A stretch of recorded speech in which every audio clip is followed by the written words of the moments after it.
Welcome to the Parenting with Confidence podcast. I am your host, Teresa Alexander Inman, board certified behavior analyst and infant toddler developmental specialist. So today, I am absolutely thrilled and honored to have as my guest Nathaniel Turner. But he says, just call him Nate because he's a JAG, just a guy. I love that. Perfect. But you know what, this average guy has done so much. I mean, he comes with a lot of credentials and he's just been everywhere, done all kinds of things, and his goal is to elevate humanity. I love it. He describes himself as a human propulsion engineer. So people, hold on to your seats because he's going to share with us just information to help you, help propel you into the next level. So Nate, welcome, welcome, welcome. Thank you for having me, and thank you for the very rich and warm introduction. Oh, you are most welcome. It's just a thrill to have you here. So, we're just going to go right into it because, again, I want to honor your time. And I'm going to start by asking you, because I know you wrote letters to your son, and which is now a book, That's correct. right? So I want to ask you why writing to children might be the most important things parents can do. Okay. So I'm gonna answer your question kind of with a little bit of a story. Mhm. Before my son was born, I made notes about what I wanted to happen in the child's life. Now we didn't know if we were having a male or female, so I just made notes about what I wanted to happen. When my son was 2, so I was writing notes unbeknownst to him. When he was 2 and I was walking to the mailbox, he said he wanted mail. He walked with me. He walked with me to the days I was home. Dad, where's my mail? So that's the way he phrased it. Dad, where's my mail? I would say, son, there is nothing good in this mailbox. Hey, but Dad, where's my mail? I said, I just have bills, man. I have bills and people that I don't want to pay. But Dad, where's my mail? So I go to Target and I buy gift cards and greeting cards to then satisfy this little boy's, or as I call him, my MIT, my man in training's desire for mail. So I write him notes. I'm just going to write him notes. And what happened is the first answer to the first part of your question. In writing those notes to him, letters to him, it was cathartic for me. The things in my childhood that were unsatisfied or fulfilling, that didn't go as I'd hoped they would go, I had an opportunity to express to my son what I really wanted for him to have. What I also learned in those notes was that I wasn't just writing him in the present. I had an opportunity to write him in the future. So I was writing a 2-year-old about things I wanted a 22-year-old to know. I was writing a 6-year-old about things I wanted a 36-year-old to know. So that became really important. I realized that this might be my only legacy. And as in the case with my father and I, who had gone 20 years and not having spoken, I didn't have any memories of my father actually professing his love to me. But in every letter, in every note card, in every postcard, I always professed my undying love for this child. So it became hugely invaluable for me to do that. So it was good for me, it was cathartic. It provided me an opportunity to share with my son. He actually learned to read by reading his father's letters, because I'd come home and he said, Daddy, I got mail today. And I'd say, yes, I know. I wrote you. And he said, Daddy, read it. And in a few weeks of that, I said, hey, man, this is enough of that. You need to start reading these letters yourself. He said, well, teach me to read. So I have a 2-year-old who's learning to read, and he's learning to read off his dad's letters. Wow, that is powerful. Because I work in the school district as well, and too often children, we have children in grade 5 who don't know how to read, and it breaks my heart. It is tragic, and people wonder why they get into trouble. Well, because they were not taught to read. So of course, instead of showing that, letting people know that, which, okay, when they do, then people will laugh, their peers will laugh, and it'll be embarrassing, when then they may have to, they may fight because of it. Mm-hmm. So it's a horrible cycle. It's like a downhill, sad story, because, like, where do you start? Okay. And And I'm going to ask, where do you start? Because the next question I have for you is, what should a man do the moment they discover they're going to be fathers? Is there something that they can do to help bridge that gap? Yeah, the very first thing I think anyone, a man, woman, but which of my men in particular, to think about the. Nate, sorry, can I interrupt you a second? Because you Sure. sound really low. Like I'm Okay. having trouble hearing you. No worries. Let me bring my microphone a little closer. Is that better? Yes, a little better. It's a little better. Let me see if I can. How about now? Is that better? Yep, yep, All perfect. right. So I was gonna say that the thing that men or women should do, but men, with my men in particular, is to think about what they want for the life of that child in the very future. So what I would encourage fathers to do even now is to write down what are your most audacious hopes and dreams for that child before the child is here. If the world were perfect, when your child is here, your child will be what? Because everybody, most parents, I won't say everybody, but most parents have really outlandish dreams and desires for their children. The problem is once they get here and we don't have any direction, we kind of lose sight of those dreams. Children will tell you also that they're big dreamers. Kids will go in a room and, what are you doing? I'm in my spaceship and I'm flying over the Milky Way, and I'm like, okay. Then we because we don't know how to dream, we kill the dreams of children as well. Yeah. So the very first thing I would say is to fathers is you must have big, bold, audacious dreams for your children, and you must, as the tree, realize that your fruit can only produce that which you produce. So if you're not a dreamer, you're going to have a hard time raising a dreamer. And if you're not a doer, you're going to have a hard time raising someone who does something. Whatever you want your fruit to be, you better be the living example of that. Awesome. And thank you for sharing that. It's really interesting though, because I never know which direction Sure. my podcast are going to go into. But I actually was in a meeting on Saturday of women, we call ourselves Women of Faith, and the topic was dream like a child. Exactly. Yeah, it's so important, and I see when I dream like a child, things happen. I was just like, oh, I want to be an author. And I wrote it down. And honestly, I didn't even look at it again. Mm-hmm. And the Mm-hmm. other day I looked, I was like, wait a second, my first book just went into production. Right. Exactly. you Exactly. know?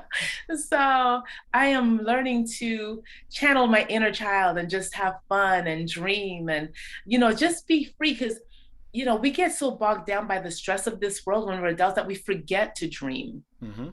Mm-hmm. Yeah. So, what are some ways? Do you have any tips to help people dream? Yeah. So two things immediately come to mind. Well, I shouldn't say that. Three things come to mind. So I'll start with the first one. The first one is to ask and answer who. Who? The most important word in the human language that is too often ignored. We live in a society where people tell people you need to know your why, but we Mm, don't ask people to know who. Who do you want to be when your time on this planet is up? Someone else is going to write who you were. Someone else is going to write your obituary. Someone else is going to give your eulogy. Someone else is going to pay for those last things that show up on your tombstone or your urn or whatever. And the only control you have about what is said in your obituary, what is spoken at your eulogy, and what appears on that last statement about who you were is in how you treat people every day. And so I'm mindful of who I hope to be when my time is up is dependent upon who I help, who I serve, and who knows that their lives matter in this very moment. So that's what I use to help me to stay current with that or think about that in a timely basis. I also have a vision board. So when you said about dreaming, one of the things I realized is that I used to give my son a lot of advice and I wasn't following advice myself. And one of those things was that I didn't have a vision board.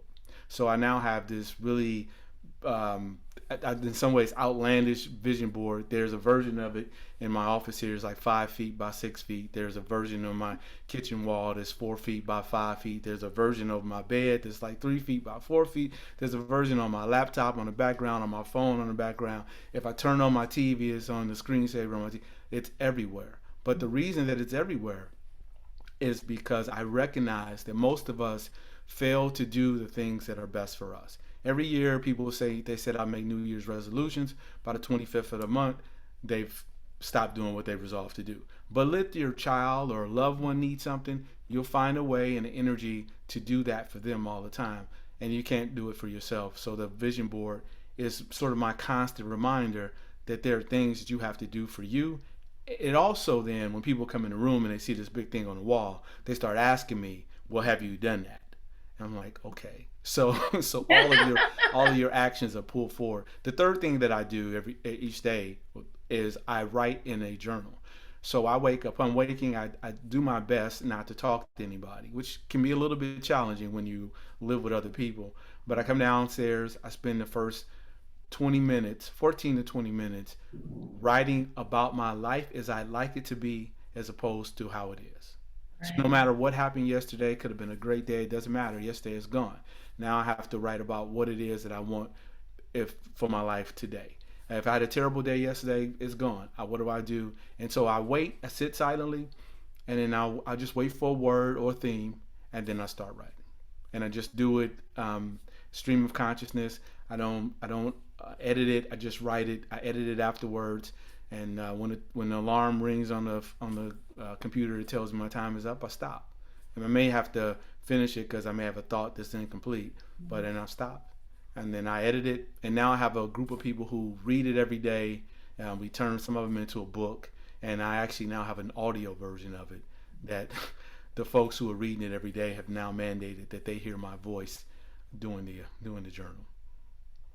That is amazing. And two, it also has some built-in accountability, it sounds like, which is super awesome, because I know I have a journal. I don't write in it every day, but I I've had it for a couple of years, and I've written, what I want, because I think they call it outcome journaling. So what you want the outcome to be. So I have written some of those things. And the thing is, I have realized some of those. Absolutely.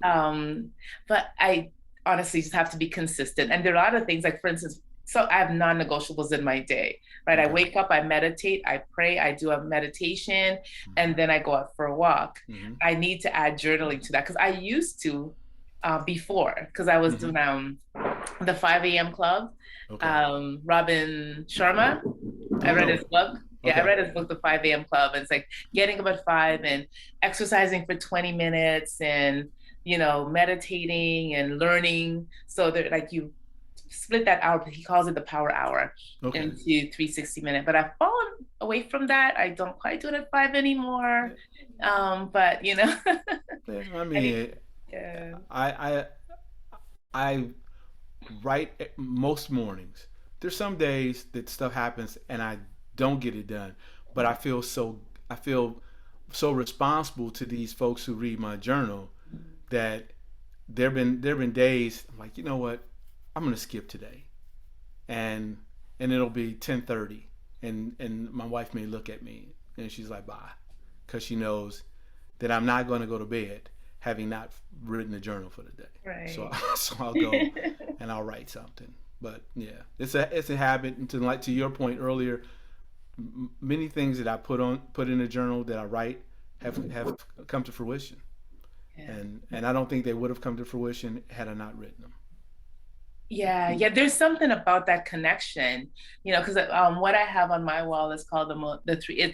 I have a journal. I also have a vision board, so which is right in front of my bed. So as soon as I sit up, it's like right there. Right. And I've realized some of those already. And in my office, I have something called the 3 most important questions, which was developed by Vishen Lakhiani. He has a company, Mind Valley. And you have, I'm just looking at experiences, growth, and contribution. Okay. So what experiences do you want to have in life? What areas do you need to grow in? And how do you want to contribute to the world? That's right. Because these are, we have that need, right? We have the need for experience and growth and contribution. So lay it out. And so, and, a lot of people credit the success. And when I say success, I don't necessarily mean like financial success, but the fact that their lives are easier, that they can live with more ease with journaling, because they're able to put it down on paper and then leave it. So whatever is like in here, let's just take it out, get it out of your head, put it down and let it rest and then move on with your day. Well, the thing that I do differently than most people when they journal is I don't journal about things that bother me. Gotcha. I only journal about the life that I want. So like, Mm-hmm. there's no point in me if we have, and science says we have 60,000 to 70,000 thoughts every day. About 90% of those thoughts are the thoughts we had yesterday.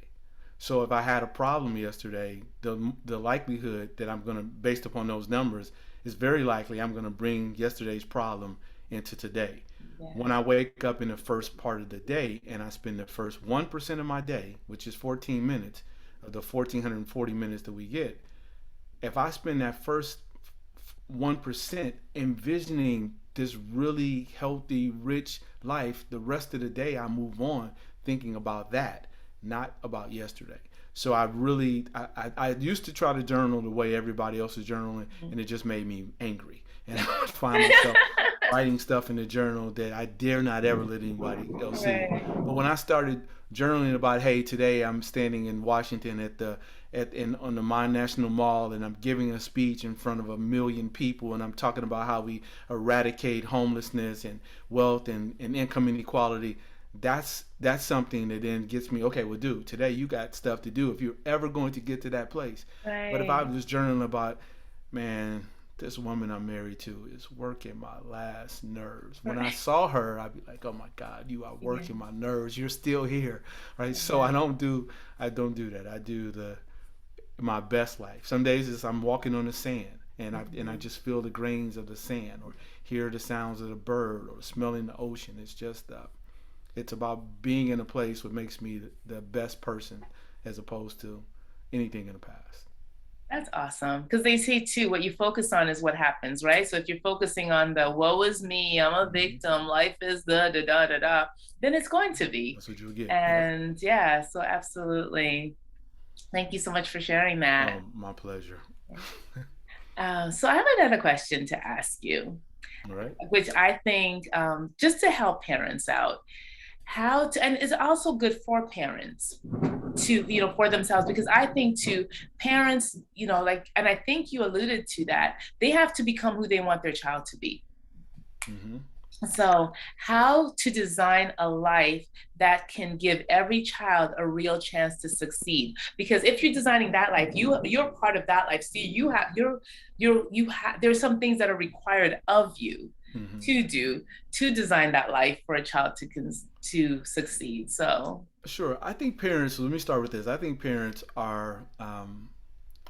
It's the best way I can say it. I think we are an irresponsible group, because one of the things you and I talked about before you went on going on camera, was that there's no manual, and there's nothing that you and I would ever do that requires the amount of responsibility that being a parent does, with no training, mhm. like being a parent. We know, we will, every parent I've ever met says, there's no manual, there's no training, there's no book. I'm like, well, but how irresponsible, how much hubris does it take for another person to openly admit that they don't know what they're doing, and yet we're going to bring something into the world and still not get any training to help the thing that we've brought into the world? Like, that is hugely irresponsible. So, so I think that we have to really give that some thought moving forward. There's that we have to think about what it is we want to happen for this life. So, our situation was that my wife is an abuse survivor. She has 7 of the 10 ACEs, adverse childhood experiences. I have 8 of the ACEs, adverse childhood experiences combined. We had 9, and we called ourselves the misfits. And for whatever reason, we had enough foresight to say we're probably gonna mess this up. Like, everything in our history says these two people have almost no chance of not messing it up, except if they have a plan. So what we did was ask ourselves that question: if the world were perfect, what would we want for our child? I was in law school, and I'm just like, I'm about to finish law school, but there's nobody looking to give me a job. So this is not at all going the way I thought. But if I go into Harvard, maybe someone would have immediately hired me just because I went to Harvard. And so we wrote Harvard for an application and said, okay, What if we could just get a child? We could fix this. If we could send our child on a better educational journey than the one we had. So we wrote Harvard, and we got the application from Harvard. And embedded in the application beyond the academic pieces were two other things that I think are hugely important for families. The second part said that Harvard was looking for students who were citizens of the world. That's what they said in 1994. And then the third part is they said they wanted people who cared for something greater than themselves. I'm like, cool. We have a template for the rest of his life. Raise someone who is intellectually ambitious, raise someone who's globally and culturally competent, and then raise someone who is humanitarian driven.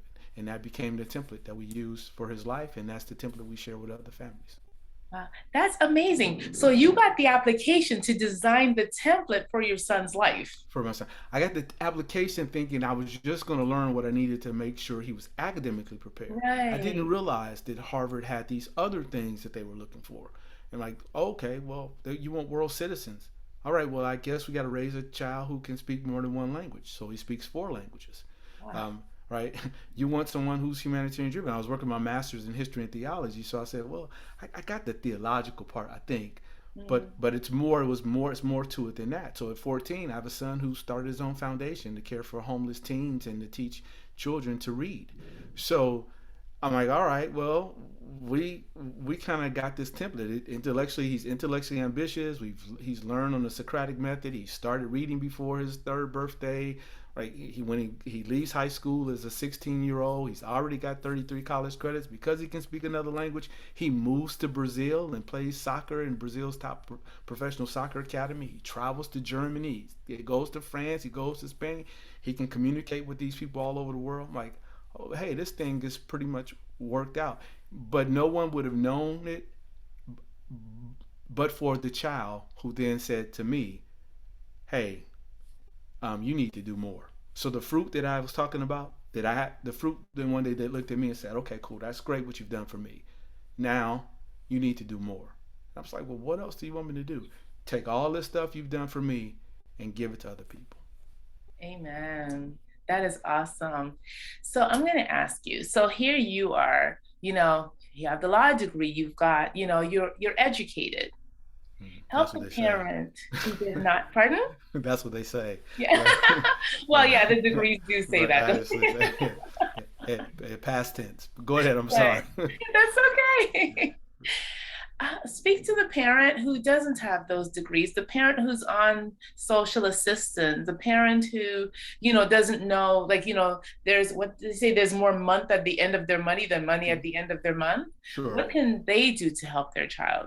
So first, I would say that the financial piece is less of an issue than you allow people to make it out to be. Mm-hmm. I am the product of grandparents who did not attend high school.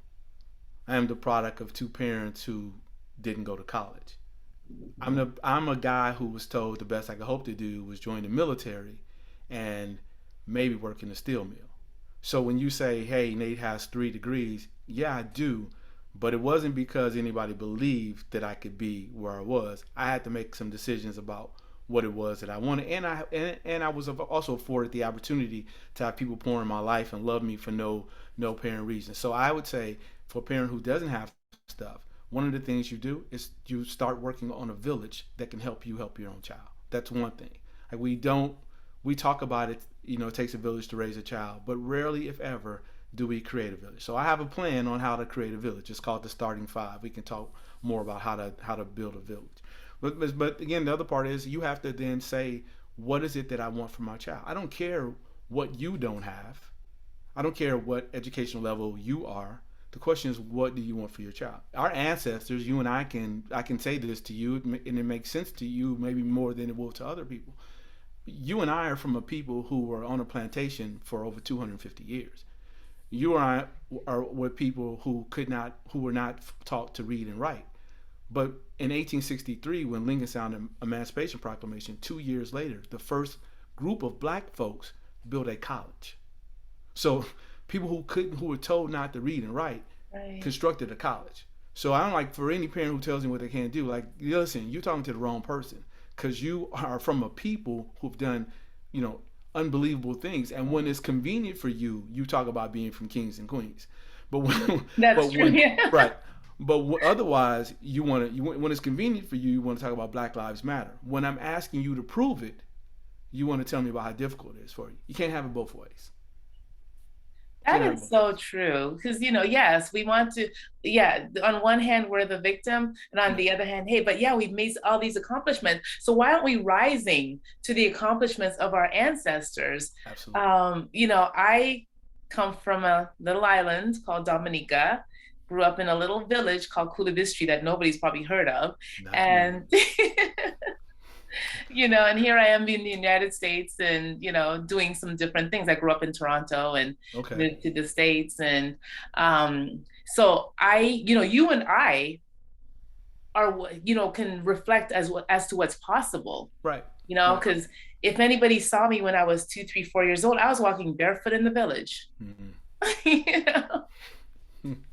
And it's just pretty amazing when I think back to where I've come from, and sometimes, there wasn't food because we relied on things coming from the United States or other countries. So it was like, this is scarce and that is scarce. So we had to make do. My grandmother was queen of making do. Yeah. And she didn't even she didn't even finish, she didn't go past elementary school. Okay. Okay. And she raised children who became, nurses and teachers and all of that. So yeah, when you say possible, because when I first asked you that question, I wasn't even thinking about my grandmother and, the things that she did with, the education or lack Right. thereof that she had. Mm-hmm. But she used what she knew. I mean, she would go up to the garden and come back with, bananas and all kinds of food on her head for us. And she'd go to the Right. river to wash clothes. We didn't have dishwashers and Absolutely washing not. machines. She would Absolutely go not. to the river to wash the clothes and hang them up on the line and, Yeah. all of those things. But she made do. She found a way. And her children ended up going to college and universities and traveling, to different countries.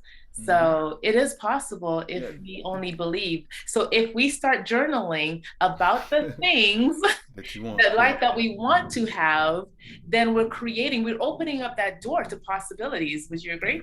I do. And some people say don't tell people what your dreams are because people come along and kill them. I think Yeah. that's true. But there are also people, if you tell them what your dreams are, they'll find a way to help you. Yes, So yes. that's when I mentioned about constructing a village. We call it the starting five. So we believe that every child and certainly adults need this. They need a point guard, a shooting guard, a small forward, a power forward, and a center. And in my son's life, for the bulk of his life, I've been his point guard, pointing him in the right direction, guarding all his hopes and dreams. There has been a shooting guard. We consider like the person who's always inspirational and upbeat. Here's a scripture. Here's a quote. Shoot for the stars. If you shoot for the moon, if you miss, you'll land upon the stars. I'm not particularly fond of that. I don't want to because I hate the ideal of missing. But Right. but but but I get the gist of it. There's the small forward. My wife has generally been that in his life. Any deadline, all the I's, all the I's must be dotted, T's must be crossed. This deadline is due. His godfather is his power forward. He'll call us and remind us why this all matters. And now I'm that in his daughter's life. Hey, this is not about you. Get over your ego. This is about him. Where are we trying to get him to? He has this expression, we call it cat in, excuse the language, it's just kick ass, take names. So he's Right. like, hey, that's what we're doing. And then lastly is a center of influence that we all need someone who knows people, who can even at the very least make an introduction to something. And that's what we try to do for every family. So if a family is, economically challenged, I'd say I've a godson who plays professional basketball. And I know, having been at the AAU tournaments and stuff, there are a lot of families who are there who are challenged. But somehow, some way, they manage to dream that one day, little Raheem or Bobby or whomever is going to play in the NBA or and that doesn't stop them. And so I'm like, well, why does it stop you when it comes to their child's education? It's because it's a choice. Absolutely. Like we make a choice. The basketball thing, the football thing, we see the value in that because we imagine people making a lot of money. They're on TV, they get a lot of fame and fortune. We don't ever see the people who own the teams. Right. So true. Like, Yeah. if we saw more of that, we might we might open up camps and have our kids participate in those kinds of things as well. Yes, absolutely. My goodness, this has just been I'm on a high right now and I don't want to come back down. But you don't have to. And I keep telling my husband that because he's like, I'm a realist. And I said, I'm not. Stop trying to put my feet on the ground because I don't want them there. Yeah, well, So there are a lot of things I do that he doesn't know about because he'll just try to, get real with me. And mm, I don't want to. And I like to just show him. It's like, okay, so remember when I told you and you said, and then, well, this is what I've managed to accomplish. And he's like, whoa. I said, okay, and I couldn't tell you because you just want to be real all the time. right, right. Whatever that means, right? Whatever being real means, because everything that we value came from somebody's somebody's dream. Yes, exactly. So if your husband flies, he flies because somebody dreamt that a man could fly. That's And right. if you've been in a boat and someone dreamt that you could take an ocean liner, they could build an ocean liner. Everything you do, you and I having this conversation now is somebody's dream, the Jetsons, that one day people will be able to have conversations over some screen anywhere in the world.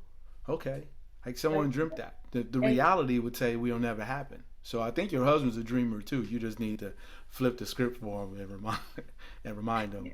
Exactly. I have to show him because I think once I show him, because every time Mm-hmm. I show him, then he kind of tiptoes in a little more. So yeah, so I'm working on creating somebody who just lives in that dream with me. Because I have to keep coming out of my dream every so often to be like, come on, let's go. Right, right. I got you. I Yeah. got you. Yeah. So I just want to, is there are there any last words you want to share before we?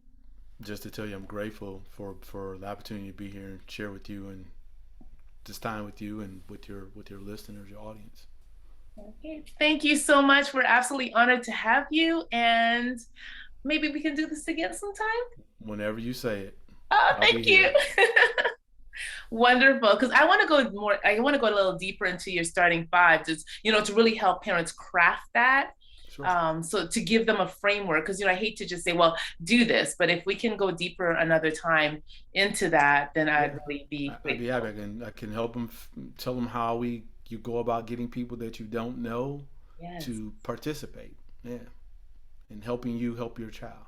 Absolutely. Because at the end of the day, it's not about our ego, it's about what's best for our children.